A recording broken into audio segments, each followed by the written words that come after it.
You're still together, still living in the same house, still paying the bills, still discussing groceries, appointments, family plans, and what needs fixing around the house. From the outside, nothing looks broken. There's no scandal, no dramatic betrayal, no explosive fight that finally pushed everything over the edge. And that's exactly why this is so hard to explain, because the most dangerous sign in a Gen X marriage usually isn't fighting, it's silence. It's the quiet way a relationship can slowly lose its warmth without either person knowing exactly when it happened. It's the way affection gets replaced by logistics, the way conversation becomes information, the way intimacy gets reduced to coordination. You're not breaking up, you're still functioning, still showing up, still doing what needs to be done. But somewhere along the way, something alive between you started fading, and now the person beside you may still be your partner on paper. But emotionally, sometimes they feel more like a roommate who happens to share your history. That's the part almost nobody talks about. Because when a marriage is obviously bad, people understand it. If there's constant conflict, cruelty, cheating, or chaos, at least the pain has a name. But what do you call it when two decent people stay loyal, stay responsible, stay committed, and still end up feeling emotionally miles apart? What do you call it when nobody left, but somehow the closeness did? What do you call it when the relationship didn't collapse? It just flattened. That kind of loss is harder to see, harder to explain, and for many Gen X couples, it may be one of the defining emotional struggles of midlife, because this generation didn't just build relationships on passion, they built them on duty, on perseverance, on showing up even when life was heavy. They stayed through financial stress, parenting stress, career stress, aging parents, burnout, disappointment, and years of emotional exhaustion. And those qualities can absolutely keep a marriage standing, but they do not automatically keep it emotionally alive. Sometimes what helped the marriage survive is also what made it go cold. Welcome back to Midnight Archives. Today we're talking about a quiet relationship pattern that many Gen X couples know intimately but rarely put into words. The slow shift from soulmate to roommate, not because love was fake, not because either person is evil, not because the marriage failed in some dramatic, obvious way, but because over time, emotional connection got buried under survival. And if you've ever looked at your relationship and thought, we still work well together, so why do I feel so alone? This conversation may explain more than you expect. Let's break it down.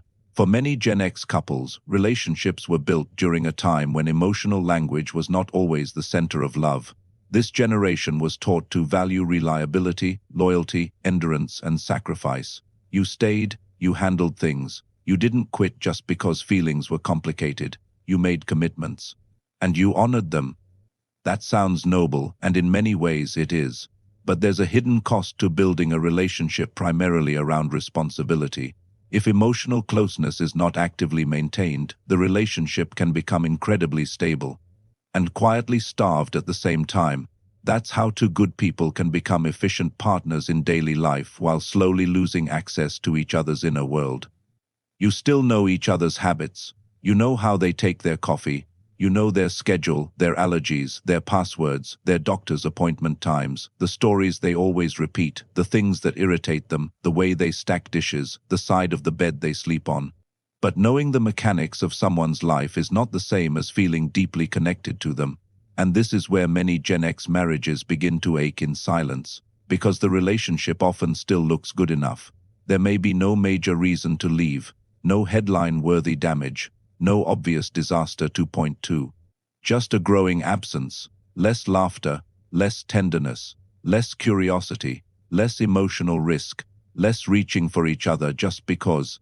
Eventually, the relationship can start to feel more organized than intimate, more practical than passionate, more managed than meaningful, and people often don't notice how serious that shift is at first because it happens so gradually.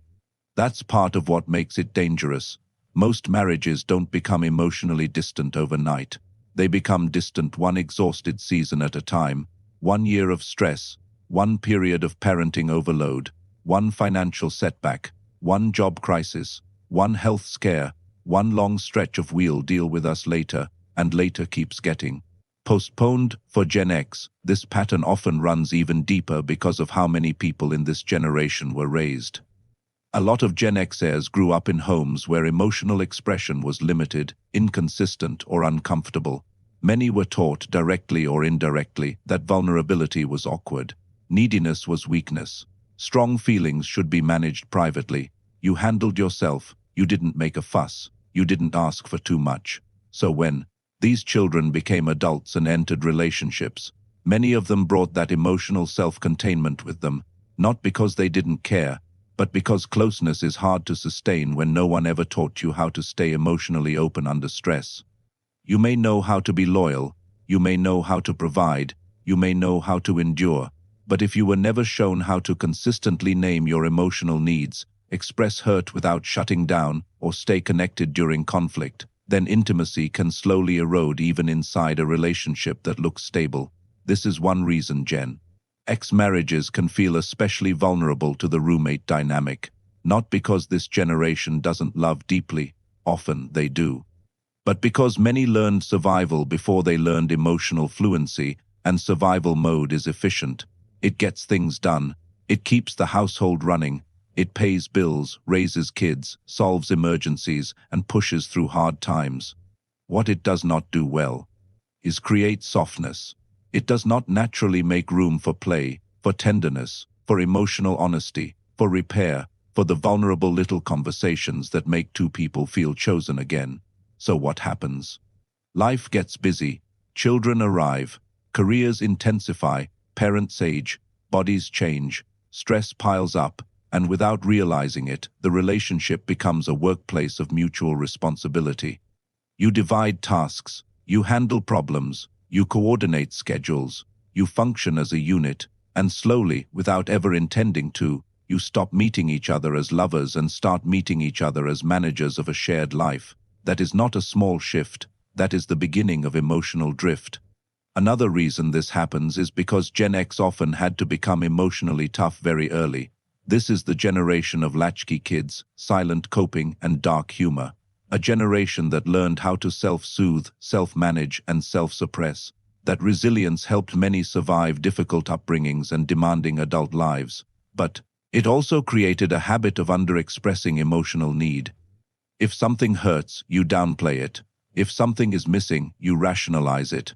If the relationship feels lonely, you tell yourself this is just what long-term marriage looks like. And that thought can be incredibly dangerous.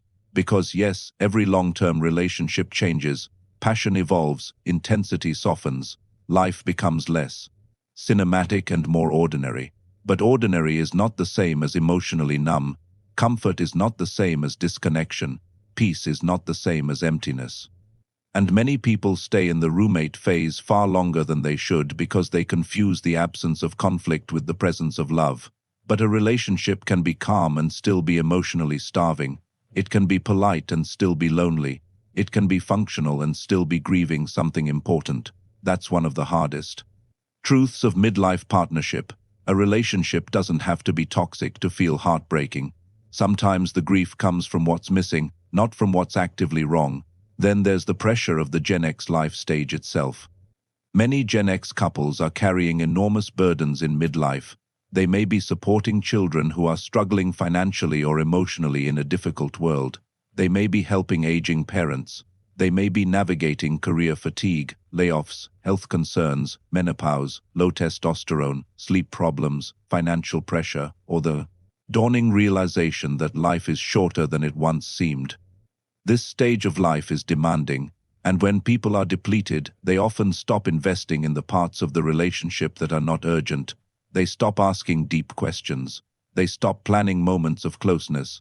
They stop reaching for each other emotionally because even one more need can feel overwhelming. The marriage becomes a place to recover function, not necessarily to experience connection.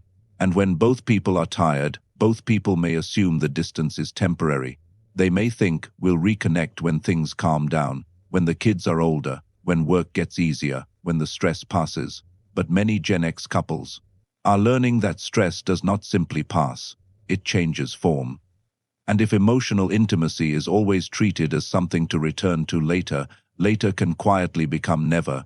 That is how couples wake up in their late 40s, 50 seconds, or beyond and realize they have built a life together, but no longer know how to really reach each other inside it. They can discuss tasks, but not tenderness. They can manage responsibilities, but not longing. They can solve problems, but not always share their inner loneliness. That's when the silence becomes its own relationship, a third person in the room, an invisible wall, a quiet agreement not to disturb what still functions. Because sometimes people are not only afraid of losing the marriage, they're afraid of discovering how much has already been lost. There's also something deeply sad about Gen X, specifically when it comes to romance and emotional connection. This is a generation that often grew up on big promises about love, authenticity, and finding something real. But many ended up living adult lives defined more by endurance than by emotional fulfillment. They became good at carrying, at adapting, at pushing through, and over time, many brought that same posture into marriage. Instead of asking, does this relationship still feel alive? They asked, is it still working? Can we keep going? Are we handling what needs to be handled? Those are survival questions, not intimacy questions, and survival questions can keep you in a marriage for decades without ever forcing you to confront the emotional distance growing inside it. That doesn't mean the marriage is doomed. It means the marriage may have been operating on maintenance mode for years, and maintenance mode is deceptive. It can make a relationship look stable while slowly draining its emotional color. You stop flirting because it feels unnecessary. You stop expressing appreciation because you assume they already know. You stop sharing your fears because you don't want to add stress. You stop initiating affection because rejection would hurt too much. You stop having the difficult conversation because you're afraid it will expose how disconnected you've become. And little by little, silence starts doing what conflict never could. It creates distance without noise. But here's the part that matters most. If this is your relationship, it does not automatically mean the love is dead. Sometimes what feels like indifference is actually unspoken exhaustion. Sometimes what looks like emotional coldness is really years of protective shutdown. Sometimes two people are not disconnected because they stopped caring, but because they became too defended, too busy, too depleted, or too afraid to reach for each other honestly. That distinction matters. Because if the relationship was built on real affection, shared history, loyalty, and care, there may still be something there worth recovering. But recovery usually does not begin with a grand romantic gesture. It begins with truth. The truth that something important has gone quiet. The truth that functioning is not the same as connecting. The truth that we never fight is not always a sign of health. The truth that two people can love each other and still lose the emotional habits that keep love felt. That truth can be painful, but it can also be the first real doorway back, because once silence is named, it loses some of its power. Once the pattern is visible, it becomes interruptible. Once two people stop pretending that logistics are enough, they have a chance to ask a better question. Not just, how do we stay together? But how do we come alive together again? For some couples, that starts with very small things. A real conversation without distractions. A question asked with genuine curiosity. An honest confession like, I miss you, even though you're right here. Or, I don't know when we stopped feeling close, but I don't want to keep living like roommates. Those moments can feel terrifying, especially for people who were raised to avoid emotional exposure. But vulnerability is often the bridge back. Not polished communication, not perfect words, just sincere emotional risk. For other couples, the shift may require boundaries with everything else that has consumed the marriage. Less automatic overgiving to children, parents, work, and outside obligations. More protection around time, energy, and presence. More willingness to prioritize the relationship as something living, not just something legally intact. And for some, it may also require grief. Grief for the years that were spent surviving. Grief for the tenderness that got lost. Grief for the version of the relationship both people assumed would somehow maintain itself. That grief is not failure. It is honesty, and honesty is often more healing than false peace. The deeper reframe here is this. Many Gen X couples did not become roommates because they were careless. They became roommates because they were overloaded, conditioned, stretched thin, emotionally undertrained, loyal to duty, and often too tired to notice that connection was being replaced by routine. That does not excuse neglect. But it does explain the pattern, and sometimes explanation creates compassion. Compassion for yourself, compassion for your partner, compassion for the reality that long-term love is not sustained by history alone. It has to be renewed, protected, fed, returned to. A soulmate does not become a roommate in one dramatic moment. It happens in quiet increments. And if it happened in quiet increments, sometimes healing can begin in quiet increments too. One honest conversation, one vulnerable admission, one evening of presence instead of distraction, one apology, one new boundary, one act of tenderness that says, I still want to know you, not just manage life beside you. That is how emotional life returns, not all at once, but intentionally. And yes, sometimes people realize the distance has gone too far. Sometimes both partners are no longer willing. Sometimes the silence has hardened into emotional resignation. That reality is painful, but even then, naming the truth matters. Because no one should spend years thinking they are crazy for feeling lonely in a marriage that technically still works. No one should assume that comfort without connection is the best they can hope for. And no one should mistake emotional starvation for maturity. Real partnership is not just about staying, it is about remaining reachable. It is about still being able to touch each other's inner life, still being able to surprise each other with honesty, still being able to say this matters, we matter, there is something here worth tending. For GenX, that may be one of the most important relationship lessons of midlife. Loyalty is powerful, responsibility is admirable. Endurance is real, but none of those by themselves can replace intimacy. So if this video put words to something you've been quietly feeling for a long time, I want to ask you something honest. Have you ever looked at a long-term relationship and realized the pain wasn't chaos? It was distance. Have you ever stayed because nothing was wrong enough to leave, while secretly grieving how little connection was left? And if you're in Gen X, do you think your generation was taught how to survive better than it was taught how to stay emotionally close? Tell me in the comments. I read every single one. And if this conversation made you feel seen, like this video, subscribe to Midnight Archives and share it with someone who may be living in that quiet space between commitment and connection. Because sometimes the most important relationship truths are not the loud ones, they're the silent ones. And once we finally name them, we may still have time to change them.